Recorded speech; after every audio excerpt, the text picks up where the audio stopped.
There was nothing unusual about that chilly November afternoon at Bella's diner. The small cafe on the corner of Maple Street was a quiet spot, popular with locals who came for a quick bite and a warm cup of coffee. Emma had been working there for nearly 2 years. At 27, she wasn't where she'd imagined herself to be. Life had been hard, full of sacrifices and detours. She'd dreamed of going to college, maybe becoming a teacher. But when her mom got sick, everything changed. Emma had taken on 2 jobs to help pay the medical bills, putting her own dreams on hold. Still, she never let her struggles show. Emma was the kind of person who greeted everyone with a warm smile and remembered regular customers' orders by heart. That day the diner was quieter than usual. A man walked in, his clothes a little shabby, his coat patched at the elbows. He looked like he'd been through some rough times, his gray beanie pulled low over his head and his hands shoved deep in his pockets. "Welcome to Bella's," Emma said with her usual cheer as he approached the counter. "What can I get you?" The man hesitated, scanning the menu above her head. "Just a coffee," he said finally, his voice soft. "That's all?" Emma asked, glancing at him. He looked tired, the kind of tired that ran deeper than a bad night's sleep. The man nodded. "That's all I can afford right now." Emma's heart ached a little. Without thinking, she rang up the coffee and added a slice of pie to the order. "Pie comes free with coffee today," she said with a smile, sliding the plate across the counter. The man's eyes widened slightly, but he didn't argue. "Thank you," he said, his voice quiet. Over the next few weeks, the man, who introduced himself as Jack, became a regular. He always ordered the same thing: coffee, sometimes a small sandwich if he had the money. Emma noticed he didn't talk much, but when he did, he had a kind, thoughtful way about him. They started chatting during her breaks. Jack told her he'd been in construction for most of his life but had fallen on hard times. He'd lost his job when the company he worked for went bankrupt, and he was staying in a shelter while trying to get back on his feet. Emma listened without judgment, sharing her own struggles with him. She told him about her mom, about the long hours she worked, and how she still hoped to go back to school someday. "You're a good person, Emma," Jack said one day. "Not everyone would be this kind." Emma shrugged. "Everyone deserves kindness, Jack. Life's hard enough as it is." One evening, Jack didn't show up.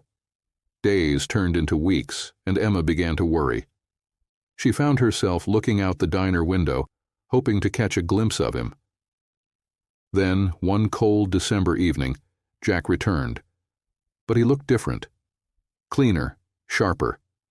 His coat was new, his beard neatly trimmed. He walked into the diner with an air of quiet confidence that Emma didn't recognize. "Jack?" she asked, blinking in surprise.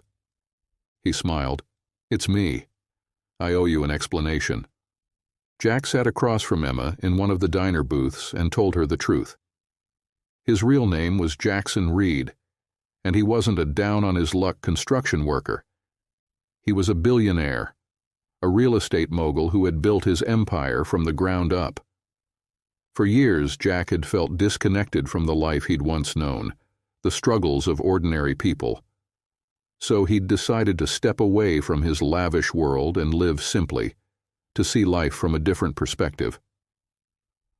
"I wanted to remember what it was like to be invisible," he said, his voice steady. "To see how people treat you when they don't think you're someone important." Emma stared at him, speechless. "You showed me kindness when you didn't have to," Jack continued. "You didn't know who I was, but you cared.